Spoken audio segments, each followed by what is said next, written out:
Hashtag no man will ever want me Montana Territory, 1885. The unforgiving winds swept across the vast plains, bending the tall grasses like waves on a restless sea. Zoe Keller stood at the edge of her father's struggling ranch, her 22-year-old shoulders already bearing the weight of a lifetime of disappointment. Her honey-blonde hair whipped around her face as she gazed at the remains of their barn, now nothing but charred timber and ash after last night's lightning strike. The pale blue calico dress that had once been her mother's hung loosely on her thin frame, a reminder of the woman who'd abandoned them both when Zoe was just 7. This land takes more than it gives, she whispered to herself, the mantra that had become her shield against hope. Since her father's passing last winter, Zoe had clung to one certainty. Love and happiness weren't meant for women like her, women with scars, both visible and hidden. The jagged mark that ran from her left temple to her jaw, a memento from a childhood fall from a horse, had sealed her fate long ago. Men might look at her with pity or fleeting desire, but never with the promise of forever. The neighboring ranches had sent their condolences after her father died, but their charity had quickly turned to whispers. A woman alone couldn't manage even this small parcel of land. It was only a matter of time before she'd have to sell, they said. Perhaps become a laundress in town, or if she was lucky, a schoolteacher. But never a wife. Never loved. You can endure, Zoe told herself as she turned back toward the small cabin. You always have. 2 days later, Zoe was struggling to repair the chicken coop when hoofbeats approached from the east. She straightened, squinting against the midday sun, her heart quickening with familiar dread. Visitors rarely brought good news. Preston Yates pulled his chestnut stallion to a halt 20 paces from where she stood. At 25, he cut an imposing figure even seated in his saddle, broad-shouldered and lean-hipped, his clean-shaven face bronzed by the sun. He'd been working his father's vast cattle operation that bordered her property to the north, and rumors around town suggested he was being groomed to take over the entire Yates empire. Miss Keller, he called, removing his hat. I heard about your barn. I've brought some men to help. Only then did she notice the 3 ranch hands waiting at a respectful distance, tools strapped to their saddles. I don't need charity, Mr. Yates, she replied, though the tremor in her voice betrayed her desperation. Preston swung down from his horse with easy grace, his dark hair falling across his forehead. It's not charity, Miss Keller. It's being neighborly. When he approached, she instinctively turned her scarred side away, a habit formed through years of avoiding men's repulsed glances. But Preston moved deliberately, positioning himself so he could see her face fully. My father always spoke highly of yours, he said quietly. He'd want me to help. Their eyes met, and for a fleeting moment, Zoe felt something shift inside her, like the first crack in a frozen river at winter's end. But she quickly reinforced the walls around her heart. Men like Preston Yates didn't look at women like her except out of pity. And pity was worse than indifference. Very well, she conceded, turning away. But I'll repay every cent of materials and labor. As Preston walked back to his men, issuing instructions, Zoe caught herself watching the confident set of his shoulders, the way his men responded to him with immediate respect. She forced herself to return to her task, ignoring the unwelcome warmth that had blossomed in her chest. The men worked tirelessly for days, rebuilding what the fire had claimed. Preston arrived each morning before dawn and left well after dusk, working alongside his men rather than simply supervising. When Zoe brought water and the meager meals she could provide, she found herself lingering, watching his strong hands shape wood, drive nails, create order from chaos. On the 4th evening, as the new barn frame stood tall against the darkening sky, Zoe found Preston alone, washing up at the water pump. Why are you really helping me, Mr. Yates? She asked, setting down a plate of cornbread. He dried his hands on a cloth, his eyes serious in the fading light. Because no one should have to face the wilderness alone, Miss Keller. I've managed just fine, she replied stiffly. Have you? His question held no judgment, only genuine curiosity. This land doesn't care for weakness, she said, repeating the words her father had spoken countless times. Especially not from a woman. Preston stepped closer, close enough that she could smell the cedar and leather scent of him.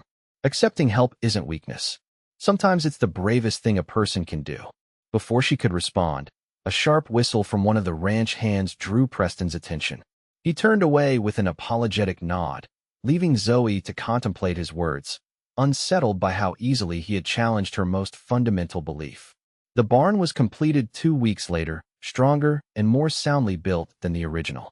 As the men packed their tools and prepared to leave, Zoe approached Preston with an envelope containing nearly all her savings. "For the materials and labor," she said, extending it toward him. Preston looked at the envelope but made no move to take it. "There's another way you could repay me," he said, and Zoe's stomach tightened with sudden apprehension. "The spring cattle drive starts next week," he continued. "We're short-handed, and I've seen how you handle horses. Your father taught you well. We could use your skills for the first leg of the journey, 3 days' ride to the meeting point with the main herd." Zoe stared at him in disbelief. "You want me to join a cattle drive?" "As a woman. I want you to join as a capable rider who knows this land," he corrected. "The men respect skill, regardless of who possesses it." The proposition was absurd. Women didn't join cattle drives. And yet, beneath her shock, a flicker of excitement sparked. 3 days away from the empty cabin. 3 days doing work that demanded all her strength and skill, leaving no room for loneliness. "My chickens," she began. "My youngest sister can tend them," Preston replied, clearly having anticipated her objection. "Emily's been begging for a reason to escape her piano lessons." Zoe hesitated, searching Preston's face for any sign of mockery or ulterior motive. Finding none, she slowly lowered the envelope. 3 days, she agreed. "And then we're even." The morning of the cattle drive dawned clear and cool. Zoe dressed in her father's old work clothes, binding her hair tightly beneath a hat. When Preston and his men arrived with the small herd they'd be driving, she felt their curious glances but kept her chin high, focusing on the task ahead. "You'll ride flank with Sam," Preston instructed, gesturing toward a weathered cowhand. "He'll show you the signals." The first day passed in a blur of dust, hoofbeats, and the constant vigilance required to keep the stubborn cattle moving in the right direction. By nightfall, Zoe's muscles ached in ways she'd forgotten possible, but a sense of accomplishment burned brighter than the pain. Around the campfire, the men's initial wariness gradually gave way to cautious inclusion. They shared stories of previous drives, of towns and troubles along the trail. Zoe mostly listened, absorbing their easy camaraderie, until Sam directly asked her about a technique she'd used to turn a straying heifer. "My father showed me," she explained.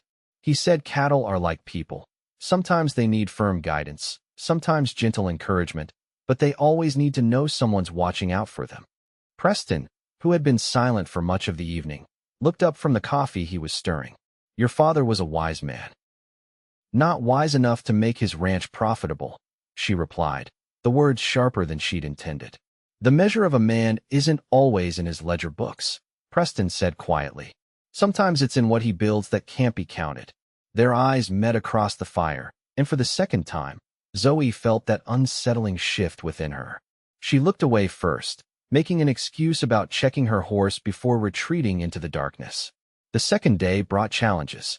A morning thunderstorm spooked the herd, and a small group of cattle broke away toward a ravine. Zoe was the closest rider and reacted without thinking, spurring her horse after them. The rain-slick ground made for treacherous riding, but she managed to get ahead of the panicked animals, turning them back toward safety. When she rejoined the main group, soaked to the skin and spattered with mud, Preston rode alongside her. "That was some fine riding," he said, his voice carrying a note of admiration that warmed her despite her drenched clothes. "Just doing what needed doing," she replied, fighting a smile. That evening, as they made camp beside a small stream, one of the younger hands produced a harmonica. The simple, plaintive tunes drifted through the night air, conjuring images of distant homes and loved ones waiting. Zoe sat slightly apart from the group, lost in thought, until Preston settled beside her. "Penny for your thoughts, Miss Keller," he said. "I was thinking about belonging," she admitted. "How some people seem to know exactly where they fit in this world." Preston studied her profile, his gaze lingering on the scar she couldn't hide. "And you don't feel that way?" "I used to think my place was continuing my father's work, but every day makes it clearer that I'm fighting a losing battle." She touched her scar self-consciously. "And certain paths are closed to me regardless." What paths might those be? Zoe gave a bitter laugh. Don't play ignorant, Mr. Yates. A scarred spinster with a failing ranch has limited prospects, and we both know it. Is that how you see yourself? He asked, genuine surprise in his voice. Before she could respond, shouts erupted from the other side of camp. 2 cattle had wandered too close to the stream's unstable bank. As the men rushed to intervene, the conversation was forgotten in the ensuing chaos. The 3rd day of the drive brought them within sight of the meeting point, where Preston's father and the main crew waited with the larger herd. As they approached, Zoe felt an unexpected reluctance. These 3 days had offered her something she hadn't experienced since her father's death. Purpose, companionship, the simple satisfaction of being judged by her abilities rather than her circumstances. When they delivered the cattle successfully, Preston's father, a stern-faced man with silver-streaked hair, regarded Zoe with undisguised surprise. This is Miss Keller, Preston explained. She's been instrumental in getting this group here safely. Nathan Keller's daughter. The elder Yates acknowledged with a nod. Your father was a stubborn man, but honest. Wouldn't have expected to see his daughter on a cattle drive. Times change, Mr. Yates, she replied evenly. The older man's mouth twitched in what might have been amusement. Indeed they do. He turned to his son. A word, Preston. As they walked away, Zoe prepared her horse for the return journey. She would travel back with 2 of Preston's men who were returning to mind the home ranch. An abrupt end to an unexpected adventure. She was securing her saddlebag when Preston approached. You're leaving already? He asked. Our arrangement was for 3 days, she reminded him. We're even now. Preston hesitated, uncharacteristically uncertain. What if I said I'd like to renegotiate those terms? Meaning I'd like to call on you properly when I return. In 2 weeks' time. Zoe stared at him, sure she'd misheard. Call on me. For what purpose? The usual purpose a man calls on a woman he admires, Preston said, a faint color rising beneath his tanned skin. The words hit Zoe like a physical blow. She took a step back, anger flaring. Is this some kind of cruel joke? Or a wager with your cowhands? See if you can court the scarred spinster? Preston's expression hardened. Is that really what you think of me? I don't know what to think, she shot back. Men like you don't court women like me without reason. Men like me, he echoed, incredulity sharpening his tone. Handsome men with prospects. Heirs to cattle empires. Men who could have any woman they wanted. Preston stepped closer, his voice dropping. Have you considered that perhaps I know exactly what I want, Miss Keller? That I've watched you rebuild your life after tragedy, facing each day with more courage than most men show in a lifetime? That your scar doesn't define you to anyone but yourself? Tears threatened, but Zoe blinked them back fiercely. You can't possibly mean that. 2 weeks, he said firmly. I'll call on you properly. If you still wish to refuse me then, I'll respect your decision. With that, he turned and walked away, leaving Zoe speechless beside her horse. The journey home was a blur, her mind replaying Preston's words endlessly. By the time she reached her cabin, a storm was brewing both outside and within her heart. For the first time in years, the certainty that had guided her life, that love and family were not meant for her, had been fundamentally challenged. 2 days later, catastrophe struck. A band of rustlers hit the smaller ranches in the area, and Zoe's newly rebuilt barn became a target. She woke to the sound of gunfire and the terrified screams of her horses. Grabbing her father's shotgun, she ran outside in her nightdress, firing a warning shot that scattered the thieves, but not before they'd stolen her 2 best horses and killed another. The loss was devastating. Those horses represented her last hope of generating income before winter. As dawn broke over the ransacked barn, Zoe sank to her knees in the dirt, utterly defeated. The sheriff's visit later that day brought little comfort. The rustlers had hit 3 other properties, and with his limited resources, the chances of recovering the stolen animals were slim. That evening, as rain pounded against the cabin's roof, Zoe made a painful decision. She would sell the ranch. There was a cattle company from Wyoming that had been sending letters, offering to buy smaller properties. The price they offered would be enough to secure a small room in town and perhaps apprentice with the seamstress. With shaking hands, she composed a letter accepting their offer, then another to Preston, explaining her decision and formally declining his intention to call. Both letters sat on the table, awaiting the next supply wagon to take them to town. A week passed, then another. The supply wagon was delayed by flooded creeks. Zoe existed in limbo, neither rancher nor townswoman, trapped between the life she was losing and the one she dreaded beginning. Then one evening, as the sun dipped below the horizon, hoofbeats approached. Thinking it might be the rustlers returned, Zoe reached for her shotgun before cautiously peering through the window. Preston Yates sat astride his horse, alone, his expression grim. He had returned early from the cattle drive. Zoe stepped onto the porch, the shotgun still in hand. "Mr. Yates, you're early. Word reached us about the rustlers," he said, dismounting. "I came as soon as I could. Are you unharmed?" The genuine concern in his voice nearly undid her. "They took Shadow and Bolt," she said, naming her horses, "and shot old Caesar in the paddock." Preston's jaw tightened. "The sheriff has done all he can," she finished. "It's over, Mr. Yates. I'm selling to the Wyoming company." Something flashed in Preston's eyes. Anger, perhaps, or determination. "May I come in? There are matters we need to discuss." Inside the cabin, his tall frame seemed to fill the small space. His gaze fell on the letters on the table, and before Zoe could stop him, he picked them up, quickly scanning their contents. "So you've made your decision," he said, his voice carefully neutral as he set them down. "Without hearing what I came to say, what could you possibly say that would change anything?" she challenged, suddenly angry at his presence, at the reminder of the brief hope she'd allowed herself to feel. "My horses are gone. Without them, I can't work the land properly. The bank won't extend more credit. I have no options left." Preston studied her for a long moment. "The rustlers hit the Peterson place too. And the Wilkinsons." "I know," she replied, confused by this change of subject. "What you may not know is that my father and I believe they're working for someone. Someone who wants to force the smaller ranches to sell cheap." Zoe frowned. "You think the Wyoming company is behind the rustling?" Preston nodded grimly. "We've traced similar patterns in 3 counties. They create desperate sellers, then swoop in with offers well below market value. Even if that's true, it doesn't change my situation," Zoe said, sinking into a chair. "It changes everything." Preston insisted, kneeling before her so they were at eye level. "The Yates Ranch is organizing a coalition of local ranchers to stand against this practice. We're pooling resources for protection, sharing equipment, and supporting each other through the winter." Hope flickered briefly before Zoe ruthlessly extinguished it. "I have nothing to contribute to such a coalition. I've already lost my best horses." "You have yourself," Preston said softly. "Your knowledge of this land, your determination, and perhaps something more, if you're willing." Zoe stiffened. "What do you mean?" Preston reached into his pocket and withdrew a small, worn box. "I've carried this since I left for the drive. I had planned a much different moment for this, but circumstances have forced my hand." When he opened the box, a simple gold ring with a small pearl nestled inside. Zoe's breath caught. "This was my grandmother's," Preston explained. "She came west with nothing but hope and married a man everyone said was reaching above his station.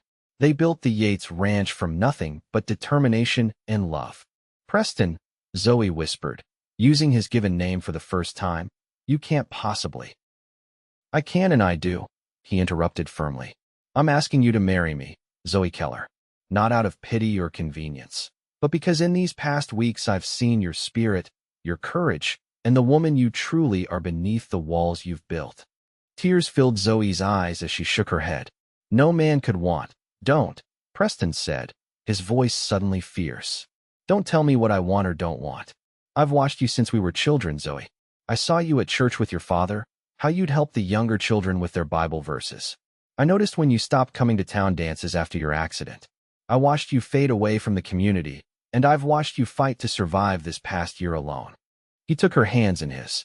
"The truth is, I've wanted to court you for years, but your father made it clear he didn't consider me worthy of his daughter. He said a Yates would only bring you heartache."